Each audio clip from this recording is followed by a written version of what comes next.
चलिए, आज का हम टॉपिक है हमारा अमीनो एसिड। और अमीनो एसिड के अंदर ये हमारी कौन सी वीडियो, थर्ड वीडियो है।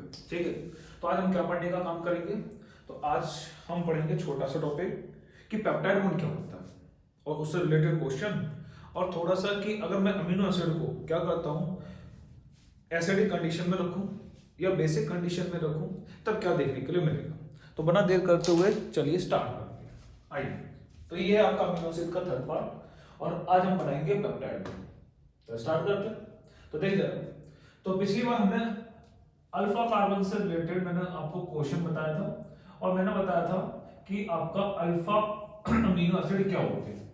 ठीक है, तो अल्फा अमीनो एसिड वो होते हैं जिनके अंदर क्या हो, आपका अमीनो ग्रुप का अटैच होने का काम करे, अल्फा कार्बन से अटैच होने का काम करे। हमने इसको क्या बनाया था, ऊपर H लगा रहे थे और नीचे की तरफ एक वेरिएबल ग्रुप लगाने का काम कर रहे थे। ये रिप्रेजेंट किसका, आपका अमीनो एसिड का रिप्रेजेंटेशन है। बोली थी बात समझ में आती है। अब मैं क्या करता हूँ, यहाँ पर एक और अमीनो एसिड बनाना चाहता हूँ। मैं क्या चाहता हूँ, यहाँ पर एक और अमीनो एसिड बनाना चाहता हूँ। जब एक और अमीनो एसिड बनाऊंगा तो यहाँ पे देख COOH, और देख यहाँ पे क्या लिख रहा हूँ आपका, इधर देख, थोड़ा सा इसको खोल के लिखिए, C डबल बॉन्ड O, और मैंने इसको OH लिख दिया। वही है, कार्बोक्सिल ग्रुप है। मैंने क्या लिखा, इसको थोड़ा सा ओपन करके लिखा है। कैसे लिखा आपका, ओपन करके लिखा है। अब मैं एक और अमीनो एसिड बनाने का काम करता हूं और उस अमीनो एसिड को देख कैसे लिख रहा हूं, यहां पर क्या होना चाहिए NH2, तो H2 को देख कैसे लिख रहा हूं, दोनों H मैंने इस तरीके से लिखे, एक H यहां पर प्रेजेंट है और एक H यहां पर प्रेजेंट है। आ रही बात समझ में। और यहाँ पे क्या लगा रहा हूँ, आपका कार्बोक्सिल ग्रुप लगाने का काम कर रहा हूँ और यहाँ पर आपका H लगाया जो आपका अल्फा कार्बन है ये, और यहाँ पर मैं क्या लगा रहा हूँ, आपका R2। यहाँ पे क्या लगा रहा हूँ, आपका R2। मे बी R1 और R2 सेम हो सकते हैं, मे बी R1 और R2 सेम नहीं हो सकते।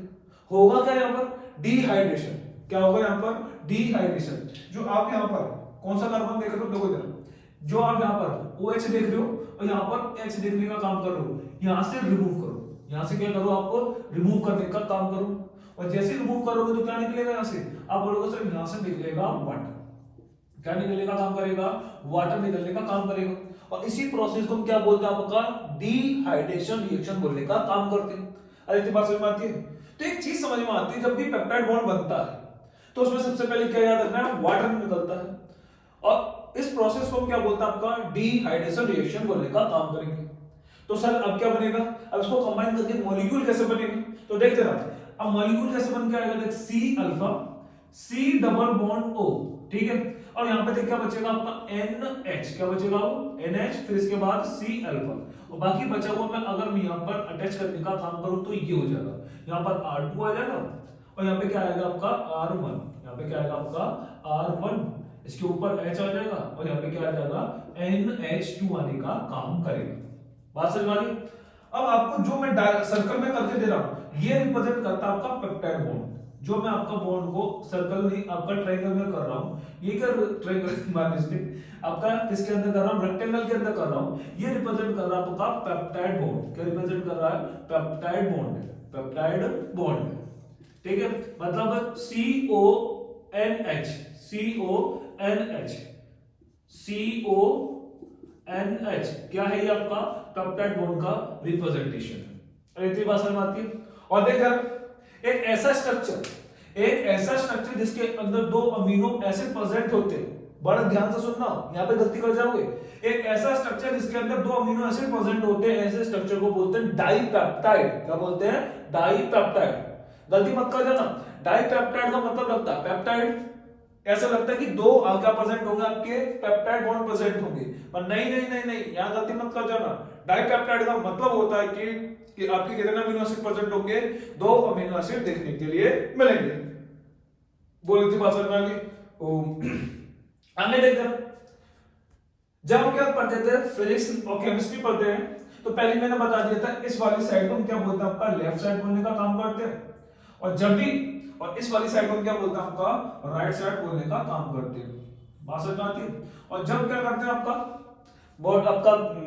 बॉटनी पढ़ेंगे या जूलॉजी पढ़ेंगे, तो जूलॉजी के अंदर इस वाली साइड को क्या मानना, कब राइट साइड मानना, और इसको मानना आप अपनी लेफ्ट साइड। जब कौन सा व्यू लेके चलोगे, वेंट्रल व्यू लेके चलोगे, मतलब सामने से लेके चलोगे। लेफ्ट ये रहेगा, राइट ये रहेगा। जूलॉजी के अंदर भी जब क्या लेके चलोगे आपको, डोर्सल व्यू लेकर चलोगे। बोलते बात समझ में आती है? ठीक है, तो देखिए ना, लेफ्ट की तरफ क्या प्रेजेंट है, अमीनो ग्रुप प्रेजेंट है, और राइट की तरफ क्या प्रेजेंट है, आपका कार्बोक्सिल प्रेजेंट है फ्री। ठीक है, तो इसी वजह से जो राइट एंड होता है उसको सी टर्मिनल बोलते हैं, और जो लेफ्ट की तरफ होता है उसको हम क्या बोलते हैं, एन टर्मिनल बोलते हैं। क्या बोलते हैं, एन टर्मिनल। जैसे कि आपने उसमें पढ़ा है, डीएनए में पढ़ा है, 3 डैश एंड पे क्या प्रेजेंट होता है, आपका OH फ्री होता है, और 5 डैश एंड पे क्या प्रेजेंट होता है, फॉस्फेट फ्री होता है। बिल्कुल सेम प्रोटीन की पोलैरिटी होती है, मतलब एक तरफ एन टर्मिनल होगा और एक तरफ क्या होगा, सी टर्मिनल होगा। एन टर्मिनल किधर प्रेजेंट होगा, ये नीट में पूछा जाएगा, और ये एनसीईआरटी के अंदर मेंशन है। कहां पर प्रेजेंट होगा, लेफ्ट साइड की तरफ, और राइट साइड की तरफ क्या प्रेजेंट होगा, आपका सी टर्मिनल प्रेजेंट होने का काम करेगा। अब सुन जरा क्वेश्चन क्या सकता है, बहुत इजी क्वेश्चन बन सकता है, बस थोड़ा सा दिमाग लगाना। क्या दिमाग लगाना, देख सपोज कर मैं क्या कर रहा हूं कि ग्लाइसिन बना रहा हूं। क्या बना रहा हूं, ग्लाइसिन। सबसे सिंपलेस्ट अमीनो एसिड वही तो पॉसिबल होता है, उससे छोटा अमीनो एसिड कौन सा पॉसिबल हो सकता है, तो सबसे सिंपलेस्ट पॉसिबल आपका अमीनो एसिड बनाओ सर। तो ग्लाइसिन का फॉर्मूला कैसे बनाएंगे, देख जरा, यहां पे मैं क्या लिख रहा हूं, सी अल्फा COOH, यहां पर भी H लगेगा ग्लाइसिन के लिए, यहां पर भी H लगेगा, और यहां पे क्या लगेगा, आपका NH2 लगने का काम करेगा। ये तो ग्लाइसिन का फॉर्मूला है। अब इसको जरा मॉलिक्यूलर फॉर्मूला में देख, ये तो स्ट्रक्चरल फॉर्मूला हो गया। अब इसको मॉलिक्यूलर फॉर्मूला में लेके आ, तो देख जरा, C कितने, 1 2, तो मैंने लिखा C2। ठीक है, H कितने, देख जरा, एक H ये रहा, एक H ये रहा, एक H ये रहा, 2 H यहां पर है, तो टोटल H कितने हो जाएंगे, 5 हो जाएंगे। अरे इतनी बात समझ मत। इसके अंदर O कितने हैं, तो आप बोलोगे O2 है, देखो यहां पर O कितने हैं, 2% है, और N कितना है, N अकेला 1% है। और ये आपका क्या है, मॉलिक्यूलर फॉर्मूला ऑफ ग्लाइसिन। क्या आपका मॉलिक्यूलर फॉर्मूला ऑफ ग्लाइसिन। चलो सर, मॉलिक्यूलर फॉर्मूला हो गया। तो आपसे मैं ना बोल रहा हूं, सपोज कर मैं अगर 10 ग्लाइसिन मॉलिक्यूल को, 10 ग्लाइसिन अमीनो एसिड को आपस में क्या करता हूं, अटैच करता हूं। क्या करता हूं, आपस में अटैच करता हूं, तो ऐसी प्रोटीन का मॉलिक्यूलर फॉर्मूला क्या आएगा। सर ये क्या पूछ लिया, मतलब अगर मैं क्या कर रहा हूं, एक ग्लाइसिन ये रहा, दूसरा ग्लाइसिन ये रहा, तीसरा ग्लाइसिन ये रहा, चौथा ग्लाइसिन ये रहा, ठीक है, पांचवा ग्लाइसिन ये रहा, सो ऑन, 10 अगर जोड़ता हूं तो उसका मॉलिक्यूलर फॉर्मूला क्या आएगा। आपसे अगर ये पूछूं तो आप बताओ क्या करोगे। तो उस केस के अंदर देखो दिमाग लगाओ। अभी देखो हमने किया ये थोड़ी क्या था, ग्लाइसिन का फॉर्मूला पहले लिख देना, C2H5O2N, ये तो था ग्लाइसिन का। तो देख जरा, पेप्टाइड बॉन्ड जब बन रहा है तो क्या निकल रहा है, H2O निकल रहा है। क्या निकल रहा है, H2O। कहने का मतलब है जब कोई भी दो अमीनो एसिड आपस में अटैच होते हैं तो कितने पेप्टाइड बॉन्ड बनते हैं, एक बनता है। ठीक है, जैसे कि ये दो अमीनो एसिड है, आपस में अटैच करना है तो एक पेप्टाइड बॉन्ड। अगर 3 अटैच करने हैं तो कितने, 2। अगर 4 अमीनो एसिड अटैच करने हैं तो कितना बनेंगे, कितने पेप्टाइड बॉन्ड बनेंगे, आप बोलोगे 3। कहने का मतलब है अगर मेरे को 10 अमीनो एसिड लगाने हैं तो बता कितने पेप्टाइड बॉन्ड बनेंगे। तो सर सिंपल सी बात है, अगर 10 लगाने हैं तो एक कम ही तो करना है, कितने बनेंगे, 9।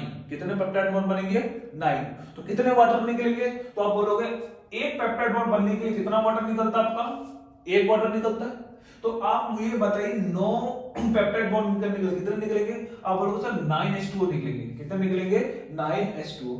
तो कैसे लगाओगे इसको, बिल्कुल ट्रिकी क्वेश्चन है, मतलब एक तरीके से बहुत जल्दी हो जाएगा। कैसे करोगे, बहुत आसान है। कैसे, पहले करना C2H5O2N, ठीक है, और इसको कर देना पहले किससे, 10 से 2 करना, क्योंकि 10 अमीनो एसिड को क्या कर रहा हूं, ज्वाइन कर रहा हूं ग्लाइसिन को। तो कितना हो जाएगा, इससे इंटू करोगे, C20H50O20N10, ये तो हो जाएगा, सिंपल सी बात है। मगर हर बार जब भी कंबाइन होगा तो आपका H2 तो निकलेगा। और कितना वाटर निकला है, 10 को जोड़ने के लिए 9 पेप्टाइड बॉन्ड चाहिए। जब 9 पेप्टाइड बॉन्ड चाहिए तो 9 क्या निकलेंगे, आपके वाटर निकलेंगे। तो माइनस 9H2O, मतलब आपके 18 मुझे क्या माइनस करने हैं, हाइड्रोजन माइनस करने हैं, और ऑक्सीजन कितने माइनस करने हैं, आपको 9 माइनस करने हैं। तो क्या करोगे, यहाँ पे लिखोगे H 18 माइनस होंगे, और ऑक्सीजन कितने माइनस होंगे, आपके 9 माइनस होने का काम करेंगे। पूरा सॉल्व करने का काम करोगे तो C20H32 कैलकुलेशन देख लेना, O11N10, ये क्या फॉर्मूला आएगा आपका, ये मॉलिक्यूलर फॉर्मूला आएगा उस पॉलीपेप्टाइड का। अरे बात समझ में आती है।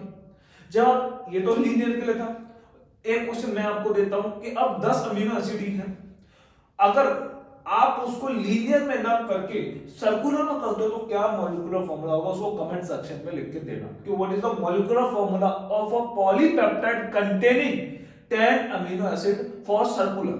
ये तो लीनियर के लिए मैंने सॉल्व कर दिया, आपको क्या करना है, सर्कुलर के लिए करने का काम करना है। अरे इतनी बात समझ में आती है। तो अभी हमने क्या पढ़ा, पेप्टाइड बॉन्ड कैसे बनता है, बता दिया सर। पेप्टाइड बॉन्ड है बहुत आसान है, क्या है कि -H2O कर दो, ये क्या बन जाएगा आपका पेप्टाइड बॉन्ड बनने का काम करेगा। दूसरा वही लीनियर वाला केस, और दूसरा इसमें क्या याद रखना है, एक सर्कुलर वाला केस याद रखना है। और हमेशा याद रखना क्या निकलने का काम करता है, वाटर निकलने का काम करता है। सबसे इंपॉर्टेंट लेफ्ट और राइट पे फोकस करने का, गलती नहीं करने का। बात समझ में आ गई? चल आगे बढ़, आगे क्या हो रहा है तो देख जरा, 3 वर्ड आते हैं, 3 वर्ड को समझते हैं। 3 वर्ड आएंगे, उन 3 वर्ड को समझेंगे और इसी के साथ आपका पेप्टाइड बॉन्ड भी खत्म हो जाएगा। छोटा सा है पेप्टाइड बॉन्ड, उससे रिलेटेड क्वेश्चन। अरे रे रे रे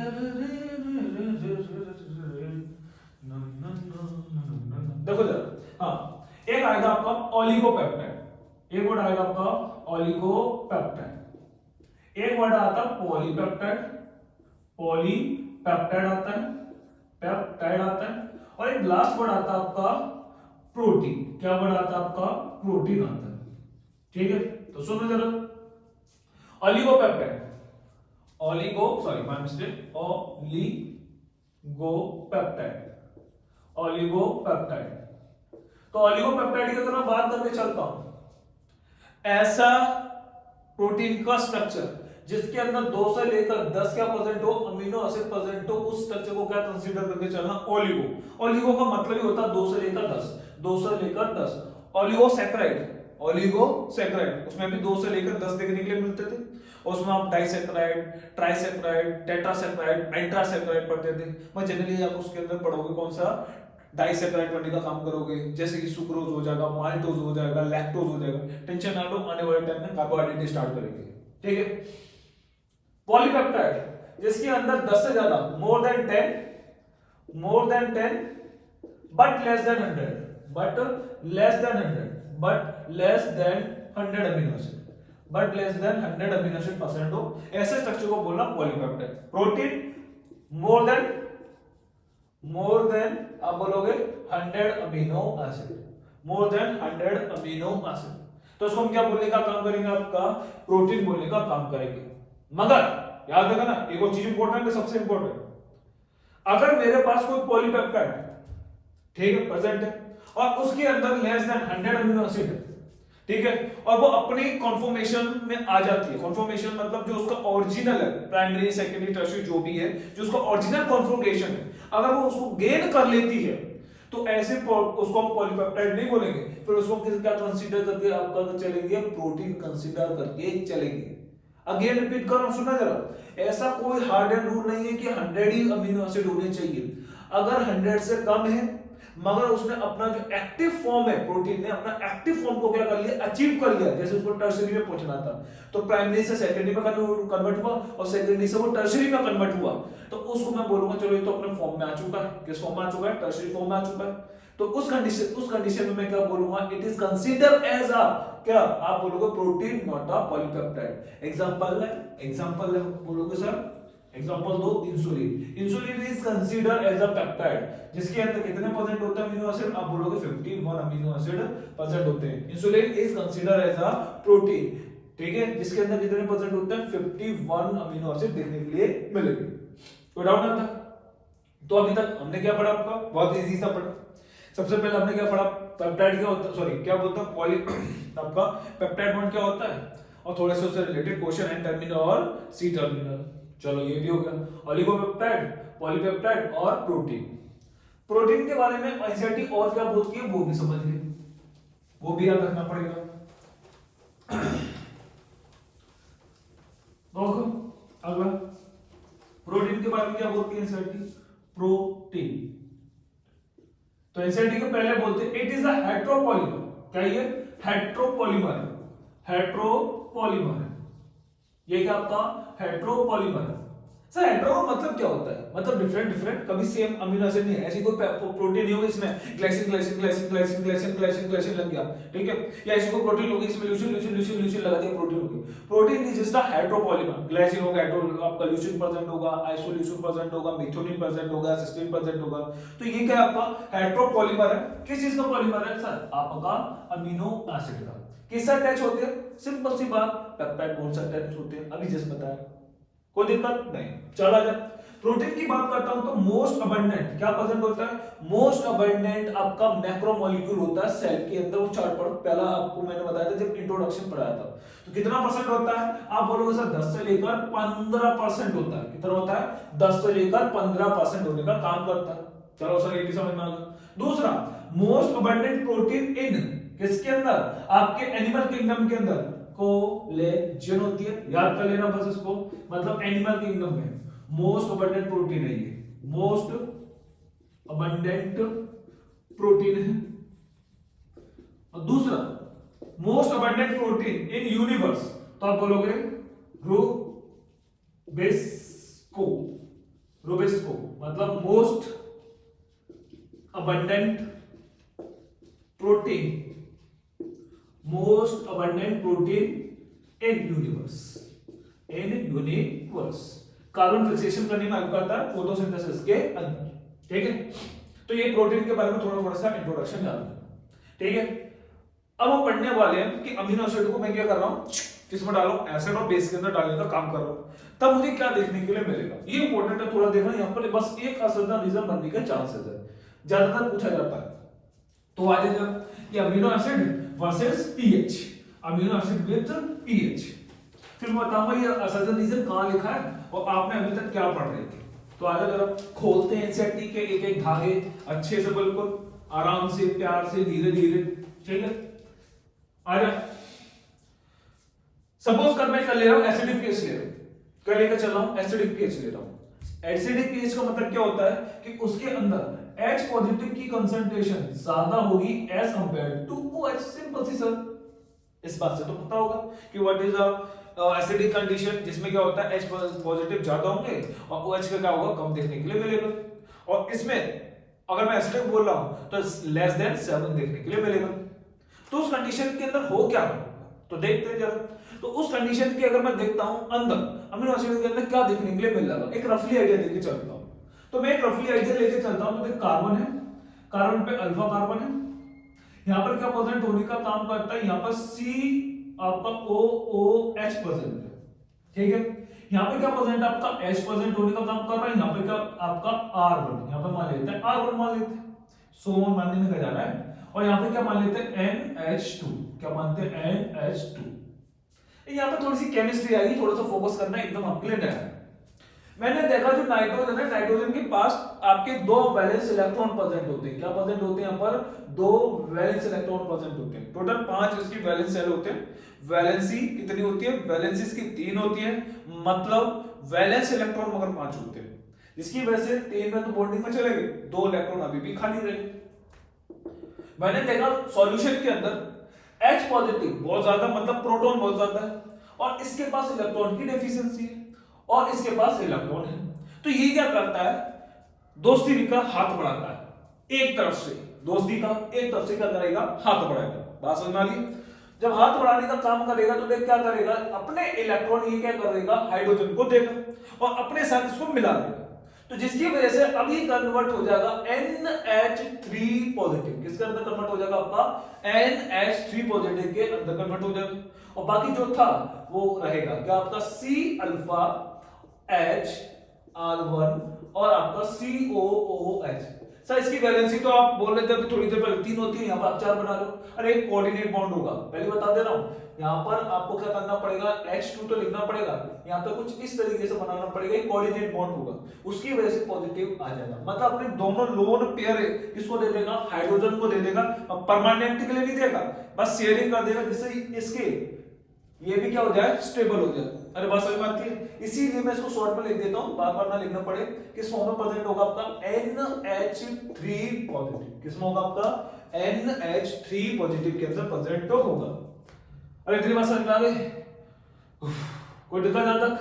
तो देख जरा, फिर मैं दोबारा रिपीट करने का काम करता हूं। देख जरा दोबारा देख क्या हुआ, एसिडिक कंडीशन में H पॉजिटिव की कंसंट्रेशन ज्यादा थी, जिसकी वजह से ये लोन पेयर किसको दे दी, उसने आपके H पॉजिटिव को देने का काम करा, और यही आपका NH2 किस में कन्वर्ट हो गया, NH3 में कन्वर्ट हो गया। अब ले ले जरा तू कौन सी कंडीशन ले ले, एसिडिक की जगह बेसिक कंडीशन ले ले, अबव 7, तो उसके अंदर तेरे को OH ज्यादा देखने के लिए मिलेगा और H पॉजिटिव की कंसंट्रेशन कम देखने के लिए मिलेगी। चलो भाई आ जाओ, तो OH की ज्यादा होगा तो जरा देखो C अल्फा, यहां पे बनाते C डबल बॉन्ड O, यहां बनाते O, यहां पे बनाते H, यहां बनाते R और यहां बनाते R2 और यहां पे बनाते NH2।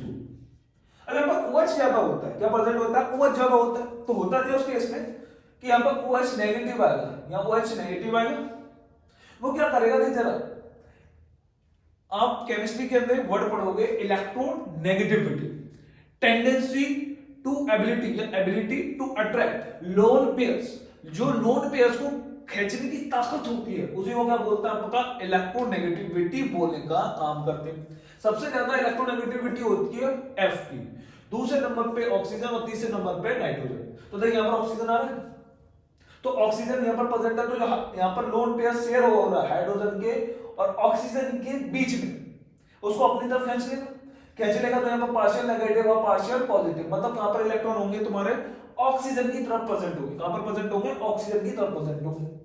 और जैसे ही आएगा ये क्या करेगा, इसके साथ बाउंड कर जाएगा, और बाउंड कर जाएगा तो क्या कर देगा, देख जरा जाते जाते हाइड्रोजन अपना इलेक्ट्रॉन किसको दे जाएगा, ऑक्सीजन को दे जाएगा, कि बोले तू रख ले, और अपनी ऑक्सीजन की कमी, अपनी इलेक्ट्रॉन की कमी, अपनी इलेक्ट्रॉन की कमी कहां से पूरी करेगा, ये आपको नेगेटिव नजर आ रहा है, मतलब इस पे जो एक्सिस मात्रा में एक इलेक्ट्रॉन प्रेजेंट है वो इससे अपनी पूरी कर लेगा, तो इससे किसमें कन्वर्ट हो जाएगा, C alpha, C double bond O, और इसने इस ऑक्सीजन ने चोरी करके इसका इलेक्ट्रॉन रख दिया, इसी वजह से मैंने इस पे क्या लगा दिया, नेगेटिव लगा दिया, और आपका यहाँ पर क्या रहेगा, NH2 रहेगा, और यहाँ पे क्या रहेगा H, और यहाँ पे क्या रहेगा आपका R2 देखने के लिए मिलेगा। अरे बात समझ आ रही, किसी को डाउट है तो बेसिक कंडीशन भी बता दी। एक बड़ा आता आपका ये आइसोइलेक्ट्रिक पॉइंट, क्या आता है, एक आइसोइलेक्ट्रिक पॉइंट, आइसोइलेक्ट्रिक पॉइंट, तो ये ऐसा पीएच होगा, ये क्या होता है, pH at which amino acid exist as zwitter ion, मतलब सर, तो देख जरा ज्विटर आयन की बात कर रहे हैं, एक ऐसा भी पीएच है जिसमें ये क्या करेगा, आपका NH2 क्या करेगा, H पॉजिटिव को इलेक्ट्रॉन दे, और क्या होगा साथ ही साथ आपका COOH क्या करे, इलेक्ट्रॉन को यहां पर अपना हाइड्रोजन देने का काम करे, तो उस कंडीशन के अंदर आपका अमीनो एसिड कैसे नजर आएगा, कैसा नजर आएगा कि आपका यहां पर ये अपना H दे देगा और ये क्या करेगा, H लेने का काम करेगा। अरे बात समझ में आ रही है, तो ऐसे पीएच को हम क्या बोलते हैं, आपका आइसोइलेक्ट्रिक पॉइंट, मतलब शॉर्ट में लिखते हैं इसको IP से लिखने का काम करते हैं।